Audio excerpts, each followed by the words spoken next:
Inverse okay. இப்போ inverse of matrix. Inverse of மேட்ரிக்ஸோட formula என்ன சொல்லிடுறேன். அப்புறம் நம்ம வந்து இன்வெர்ஸ் கண்டுபிடிக்காமலே நம்ம வந்து எப்படி இன்வெர்ஸில் மேட்ரிக்ஸ், அதாவது ப்ராப்ளம் நம்பர் 13 வந்து 16 வரைக்கும் எப்படி இன்வெர்ஸ் கண்டுபிடிக்க முடியும், இன்வெர்ஸே கண்டுபிடிக்காம அப்படிங்கிற கான்செப்ட் 13 வந்து உங்களோட எக்ஸசைஸ் வந்து நம்ம பார்க்கணும்.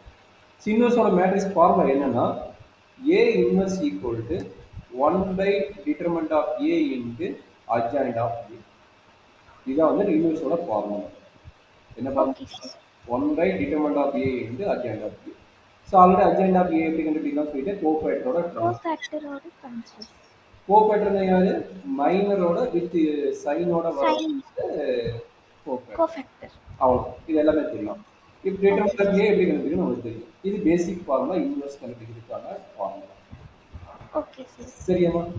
சரி. Okay sir. நான் இந்த அர்ஜென்ட்டே வேண்டாம், எதுவுமே வேண்டாம், எப்படி கொஸ்டின் வந்து 13 இருந்து 15 வரைக்கும் எப்படி சால்வ் பண்றது